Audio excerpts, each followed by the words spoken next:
Salut tout le monde, bienvenue à cette 18e vidéo sur le jeu War of the Ring publié par Ares Games en 2012. Dans cette vidéo-là, on est sur le pied de guerre. Je suis sûr qu'on va se faire rentrer dedans ce tour-là. Si j'avais à mettre un petit guess, ce serait sur cette armée-là qui me semble la plus équipée pour veiller tard. Ici, c'est encore un petit peu désorganisé, mais ça pourrait être contre le Rohan aussi. Ça pourrait même être contre la Lorienne, ou à moins que les autres partent par là. Mais bon, habituellement, c'est plus un move de finish, là. Un moment donné, là, ça en prend 10 des points de victoire, là. Fait qu'il faut aller à des places payantes, là. Puis ici, au final, c'est loin en crise pour aller chercher comme 3 points de victoire, tandis que là, il y a des grosses armées de collées sur des places assez juteuses, là. Alright. Donc, mes cartes. Et là, j'ai définitivement un gros trop plein d'émotions, là. Oups. Voilà. Alors, j'avais ça. Et j'ai pigé le Challenge of the King, qui est bon en crise dans les circonstances, parce que des yeux, il n'y en a pas de sortie. C'est fucké, là. Il n'y a pas de yeux de sortie, même qu'à la limite, ça peut être dangereux pour la portion. Bon, il faut que le grand pas Aragorn soit avec une armée des peuples libres au Gondor ou au Rohan, c'est le cas. Je pige trois tuiles. Si jamais c'est trois yeux, c'est assez dramatique. Le grand pas crève. Sinon, les yeux que j'ai tirés s'en vont, là. Puis on sait qu'à la fin de la game, tout repose sur les yeux, là. C'est les yeux qui peuvent faire mal en tabarnak. Fait que tous les yeux qu'on peut enlever du pochon, on va les prendre. Fait que ça, je le garde. Le Book of Mazarbul, c'est pour mettre les nains directement en guerre, là. Je vous le dis tout de suite, là, ça n'arrivera pas, là. Fait que ça, c'est une des deux que je vais défausser. Puis l'autre que j'avais dit que j'allais défausser, c'est Grimbeorn, The Old. Ça n'a pas changé, alors je défausse ces deux cartes-là. Oh my god, mes dés. Pas de Will of the West. Tabarnak, ça fait 15 dés sans poignée de style Will of the West. À ce stade-ci, je vous dirais, j'ai pas mal lancé la serviette. Grand pas va probablement crever à Minas Tirith avant son couronnement, là. Parce que, comme je disais, j'ai bien l'impression que c'est ce tour-là que je vais me faire rentrer dedans au Gondor, là. Euh, Autrement, c'est pas des mauvaises brasses, tu sais, c'est très équilibré, 2D character, les dés de Monsters commencent à être utiles en esti parce que là, on va commencer à se défendre. Puis il y a une boule de cristal. Le Shadow, euh, dans le fond, là, combien d'yeux en tout, le qu'il y a présentement? Un seul, esti. Et Chris. Alors, un 2 3 4 5 6 7. Ouais, un seul œil. Fait que c'est un tour pour bouger en crise, mais là, il y a beaucoup de variétés. Il y a deux mosteux, deux armées mosteux, deux characters, puis un event. Fait que léger en termes de yeux, mais beaucoup de variétés pour le Shadow. Fait que là, à un œil, si je peux pas résister, go, go, go, faut que je bouge. En passant, j'ai pas déclaré la compagnie parce que ça sert à rien, j'ai déjà pas de Nazgûl au cul. Fait que quand vous le pouvez, retardez cette affaire-là le plus longtemps que vous pouvez. Je n'exclus pas de faire ce qu'on appelle un pit stop à Dale pour guérir un point de corruption. Je pourrais bouger une autre fois puis me révéler prochain tour à Dale, guérir un point de corruption. Je pourrais aussi me révéler en Woodland Realm. L'inconvénient de Dale, c'est que c'est très, très, très légèrement défendu. Même les petits bonhommes ici de Southbound Easterling, c'est suffisant pour venir prendre Dale. Fait que peut-être pas la meilleure place pour camper là, comme Fellowship. L'autre option que j'ai, c'est Let's go, Chris, on descend. Ça va beaucoup dépendre de si je me fais pincer, oui ou non. Puis là, le fait qu'il ait pogné juste un œil, ça a une influence là, par rapport à ça, là. Fait que j'y vais, je bouge, un dé sur un 6 et je pogne 3. Alors, on est correct.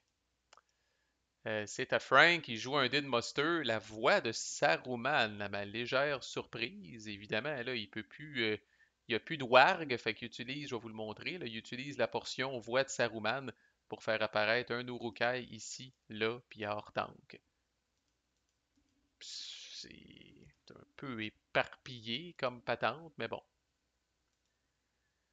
Ça revient à moi, il n'a pas bougé de Nazgûl sur moi. Fait que là, encore là, je peux pas résister, là. Un dé sur un 5 ou 6, ça sera quasiment jamais meilleur que ça, là. Fait que là, je vous dirais, là, c'est à ce moment-là où j'abandonne le plan d'arrêter quelque part.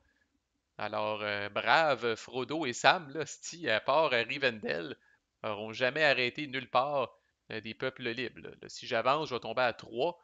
Prochain tour, je peux faire un, 2, 3. Commence à être proche du Mordor en crise, là. Puis je dis Sam et Frodon, là, mais on est encore avec Gimli, puis avec les deux autres. Il y a les 4 hobbits avec Gimli, là. Fait que un dé sur un 5 ou 6, et je roule un.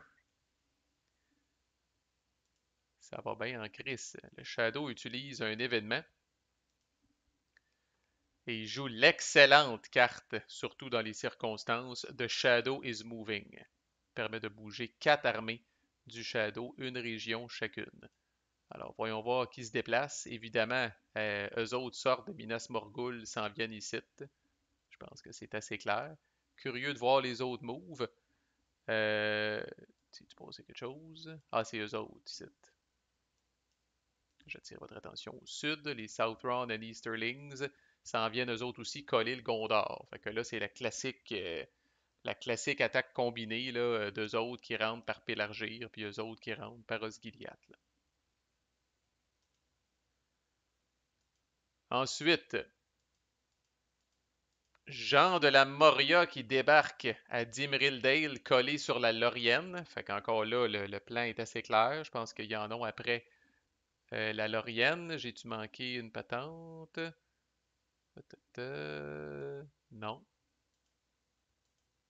Ah oui. Qu'est-ce que j'ai manqué? The Shadow is Moving. De Minas Morgul, South Ithilien, ça on l'a vu. West Arondor, ça on l'a vu. Ah, c'est que, ouais, c'est vrai. Ici, il a amené tout le tas qui était, je pense, à Nir Arad, puis il a aussi bougé deux réguliers qui étaient à Umbar. Il y a trois bonhommes à Umbar au début. D'ailleurs, si on recule un petit peu, là, on va le voir. Right there. Fait qu'il y a trois réguliers qui sont à Umbar au début. Là-dessus, il y en a deux qui sont revenus ici. C'est du stacking limite. Il y a 10 unités ici, 10 unités ici. C'est une très bonne force de frappe.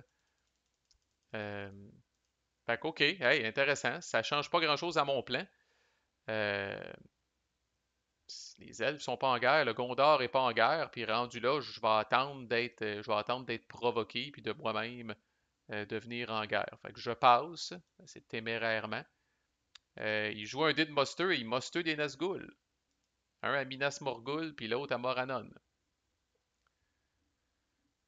Fait que ça, en tout cas, dépendamment de ce qu'il voulait faire, tu sais, il peut-être inverser l'ordre de ce qu'il voulait faire, parce que euh, là, l'armée à Minas Morgul, elle a quitté. Là. Fait que, tu sais, ça aurait été une façon peut-être d'avoir, quoique là, tu sais, même deux Nazgûl, c'est probablement pas suffisant. Si vous rentrez dans le Gondor, vous conseille en esti d'avoir cinq Nazgûl, et puis probablement même le Witch King, là, parce que c'est de l'ouvrage en crise. Là. Fait qu'en tout cas, deux autres Nazgûl sont apparus. Ils sont tous là, sauf le Witch King. D'ailleurs, j'anticipe là, que le Witch King va arriver. Il n'y a plus de raison là, tu sais, de retenir le Witch King. Le gros inconvénient du Witch King, c'est qu'il active toutes les nations. À noter que l'angle de serpent ferait en sorte que le Rohan est encore dans le déni, il ne serait pas activé. Mais en ce moment, les deux seuls qui ne sont pas activés, qui le seraient, c'est les nains et le Nord. Mais en même temps, ces nations-là, même activées, sont tellement loin, ça calisse de track, puis sont tellement loin de l'action, à la limite, qu'on peut dire en ce moment, là, que ça crisse absolument rien. Là.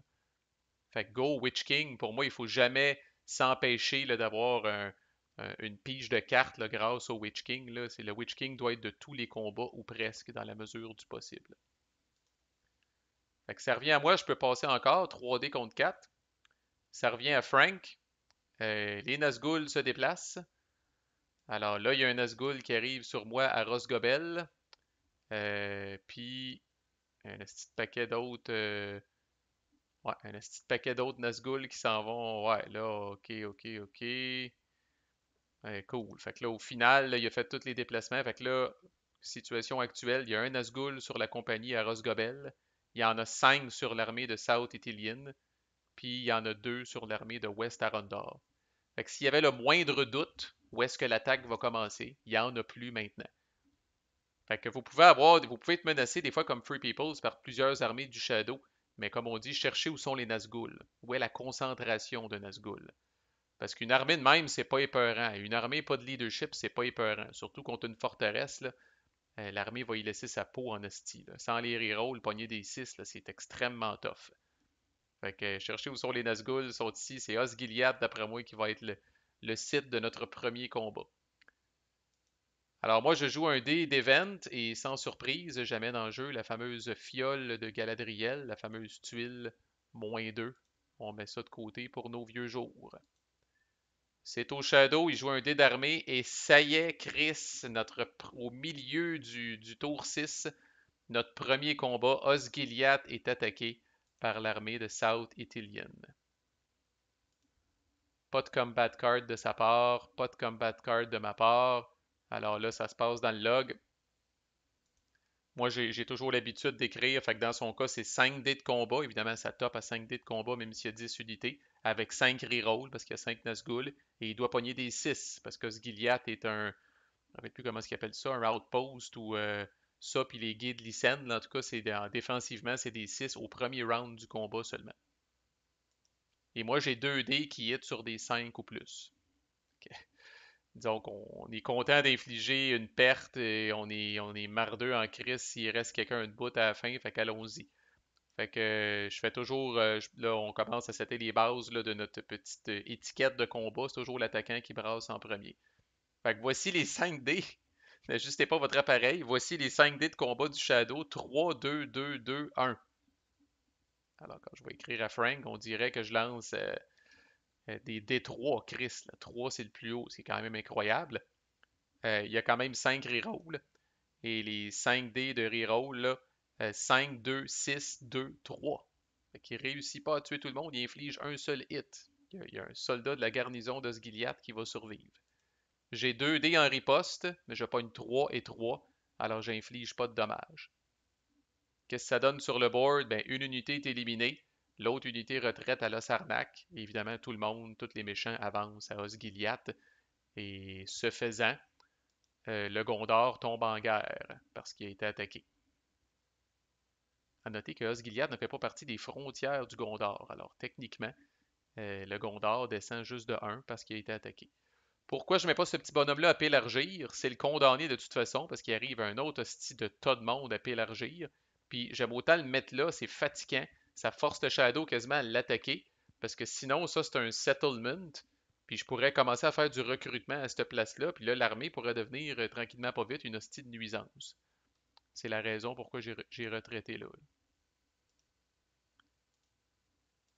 Gondor en guerre. Et là, j'avais prévu mon affaire. Là, le Gondor est en guerre. Et là, je joue un dé de muster et j'ajoute une unité du Gondor élite à Minas Tirith. Et là, Minas Tirith, c'est de l'ouvrage en esti 7 points de vie dans cabane avec 2 de valeur de leadership. Et vous savez que j'ai la fameuse carte aussi pour faire popper une autre unité du Gondor et un leader à Minas Tirith. Et ça, on peut faire ça même si on est assiégé, alors ça presse pas. C'est toujours une surprise fâcheuse pour le Shadow. Threats and Promises aussi est défaussé. Pour ceux qui s'intéressent, sa condition de défausse, c'est dès qu'une armée des peuples libres est attaquée. Alors c'est fait. Fait que dorénavant, je peux avancer les nations passives sur la traque. Donc, Frank utilise un dé armé muster et il attaque à Minas Tirith. Bon, pas de carte par défaut, mais là, en fait, là, quand une attaque comme ça qui est lancée sur une forteresse, vous pouvez décider de retraiter à l'intérieur de la forteresse sans qu'il y ait de combat, avec 5 unités puis autant de leaders ou de compagnons que vous voulez. C'est ce que je fais, fait que tout le monde s'en va en siège ici à Minas Tirith, puis les méchants s'installent confortablement dans la place. Alors là, vraiment, là, c'est parti en calice, là. Premier siège. Et ça revient à moi, j'utilise un dé de muster. Puis j'avais plusieurs options, mais j'aime l'option de mettre une unité d'élite à Dol Amroth pour y mettre de la pression. De dire, OK, tu es installé à Minas Tirith, c'est le Gondor qui t'intéresse, même ce dernier petit 2 VP là ici, là, mais ce dernier petit 2 VP là, il va être tough en tabarnak, là, parce que là, je mets une unité d'élite ici. Faut que je fasse attention, là, il me reste rien que 2 unités d'élite. J'ai une carte qui va en mettre une à Minas Tirith. Fait que j'aurais le luxe d'en mettre une deuxième à Dol Amroth. Dol Amroth aurait autant de points de vie que Minas Tirith. Tough en crise, là. Et Frank a le dernier mot, il joue un des characters. Il joue une carte. Puis c'est une carte chiante, comme le Chris, Dreadful Spells. C'est une armée du Shadow qui contient des Nazgûl est adjacent ou dans la même région qu'une armée des peuples libres. Alors, il brasse autant de dés qu'il y a de Nazgûl, donc 5, qui est le maximum aussi. Puis il score un 8 pour chaque 5 ou plus. Alors, c'est une façon de faire du dommage à du monde dans une forteresse de manière relativement économique, là, sans avoir à se frotter, à avoir à pogner 6 tout le temps, là. Fait que là, on regarde le log avec appréhension. Qu'est-ce qui va brasser? 5 Nazgûl, 5 D, hit à 5 et plus. 4, 5, 2, 6, 2. Alors 2 hits. Et moi, devant ça, il dit, je te laisse gérer les hits. Toujours un œil dans le huntbox. Fait que je vous dis tout de suite, là, parce que je pense que ça va déjà être fait, ou je vais le faire au début du prochain log. Mais en tout cas, pour terminer le tour vraiment proprement, là, j'ai éliminé une unité d'élite. C'est la chose à faire parce que je sais qu'au début du prochain tour, je peux jouer des gardes de la citadelle pour venir crisser une unité d'élite de plus. Fait que je vais remonter à 7 points de vie, mais sa belle carte de Dreadful Spells est passée. Fait que là, j'ose croire que les prochaines fois qu'il va vouloir me faire du dommage, il va falloir qu'il fasse des attaques un peu plus conventionnelles. Fait que ça va encore bien. C'est surtout que le Fellowship, ça a quand même bien été là, au prochain tour. Comme je disais, je peux me révéler ici. Puis sait-on jamais, je suis à 3 cases du Mordor. Je vais être capable de me rendre. C'est peut-être là que je vais utiliser. Si j'ai juste 2 dés de character, je vais peut-être être tenté d'utiliser un anneau elfique pour en avoir un troisième. En même temps, s'il y a beaucoup d'yeux dans le huntbox, peut-être que ça va refroidir mes ardeurs si je me fais pincer. Bref, extrêmement intéressant. Là. C'est parti. Là, c'est la course. Là, c'est la course. Là, c'est le Shadow qui essaye de pogner ses 10 points de victoire avant qu'on aille dunker l'anneau. Là. Fait que manquez pas la suite. À plus.